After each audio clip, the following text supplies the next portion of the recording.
वीरवर, तुम्हारा आत्मविश्वास प्रश्न है। हालांकि तुम्हारी मांग बहुत अधिक है, पर मैं तुम्हारे कौशल से प्रभावित हूँ, इसलिए मैं तुम्हें अपना अंगरक्षक नियुक्त करता हूँ।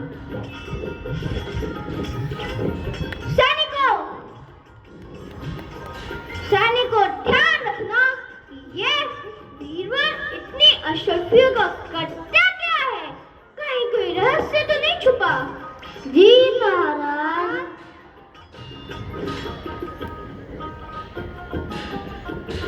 वीरवर ने कुछ मुद्राएं गरीबों और जरूरतमंदों को दी। उसने सबके घरों में अनाज और भोजन भेजा।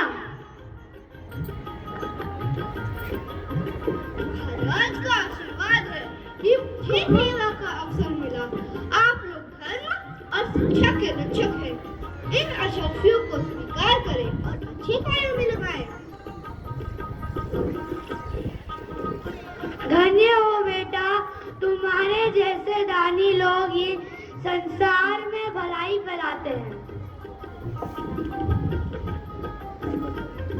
फिर वीरवर ने कुछ मुद्राएं गरीबों और दिन लोगों को दी।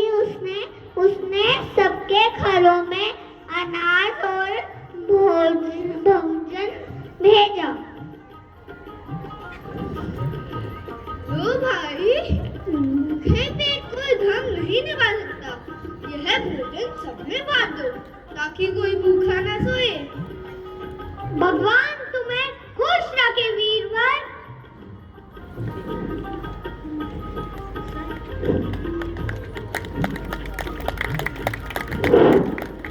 अरे ये तो अपना सारा धन लोगों की मदद में ही खर्च कर रहा है। मैंने तो सोचा था अपने लिए महल बनाना होगा। सच कहा तुमने वीर, यह धन स्वार्थ के लिए नहीं बल्कि लोगों की भलाई के लिए लगा रहा है। ऐसे इंसान को तो सच्चा वीरवर ही कहा जा सकता है।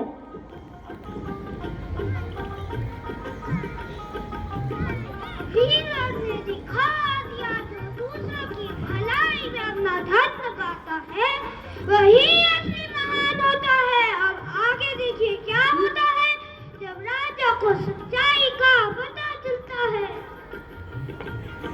हाय रे, हाय मेरे राजा, अब कौन बचाएगा इस राज्य को? हाय दैया, ये कैसे विलाप की आवाज है? रात के सन्नाटे में कोई इस तरह क्यों रो रहा है? वीरवर, जाकर देखो कि कौन स्त्री इतनी दुखी है। जो आगे महाराज, अभी बताता हूँ।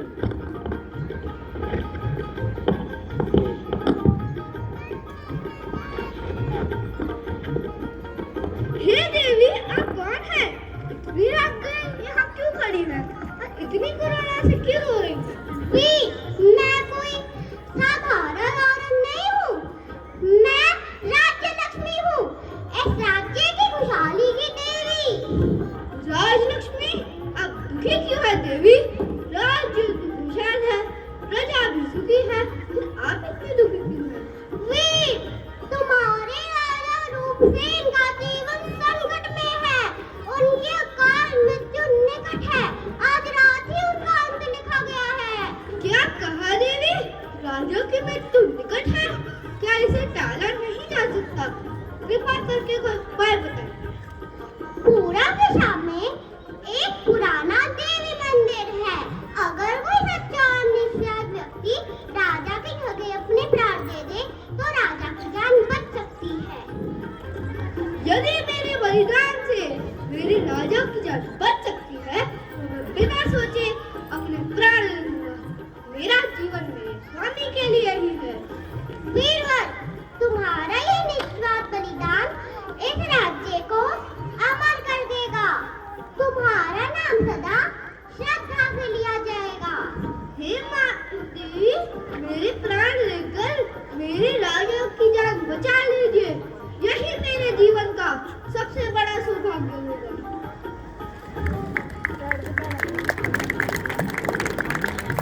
वेट कर रहा हूँ। दूसरा भी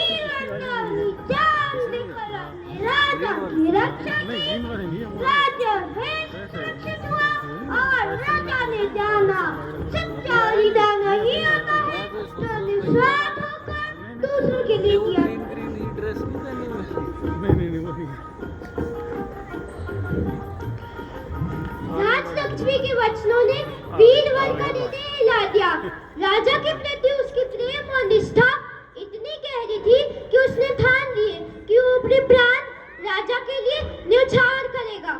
प्रिय, मुझे राजा की रक्षा के लिए देवी के मंदिर जाना होगा।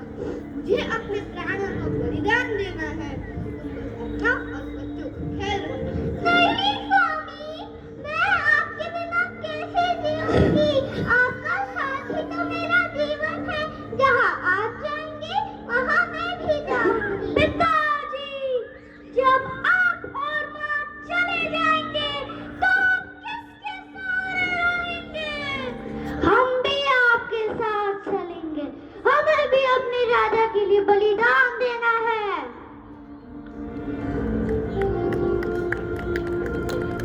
यह परिवार प्रेम और निष्ठा की मिसाल बन गया। सब लोग देवी के मंदिर की ओर चल पड़े।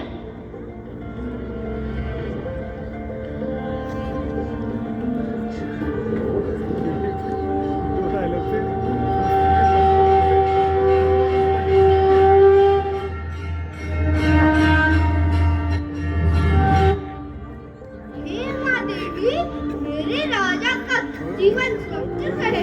मेरे प्राण उनके जीवन के बदले स्वीकार कर लीजिए। हे माँ, मेरे पति का बलिदान व्यर्थ ना जाए। राज्य और राज्य पर सदा आपकी कृपा बनी रहे। हे माँ, हमारे माता पिता का प्रेम और त्याग याद रखा जाए। और इस प्रकार बीरबल और उसका परिवार सदा के लिए अमर हो गया। उनके त्याग से राजा रूपसेन का जीवन बच गया।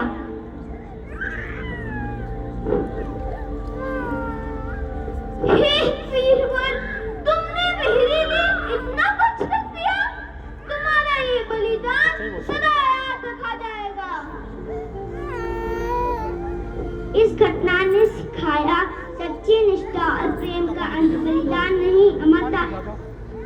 हे देवी माँ, राजा का धर्म है अपनी प्रजा की रक्षा करना, पर वीरवर और उसके परिवार ने मेरे जीवन के लिए अपना जीवन समर्पित कर दिया। अब जब वे नहीं रहे तो मेरा जीना भी व्यर्थ है।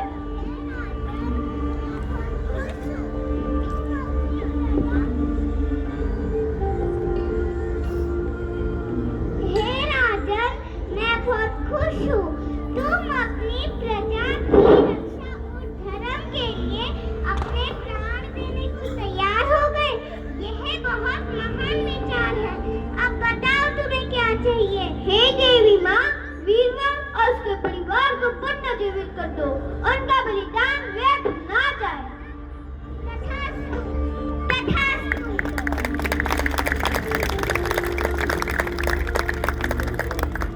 जिन्होंने अपने प्राणों का बलिदान दिया है, उन्हें जीवन प्राप्त होगा। उनका साहस और निस्वार्थ प्रेम सदा अमर रहेगा।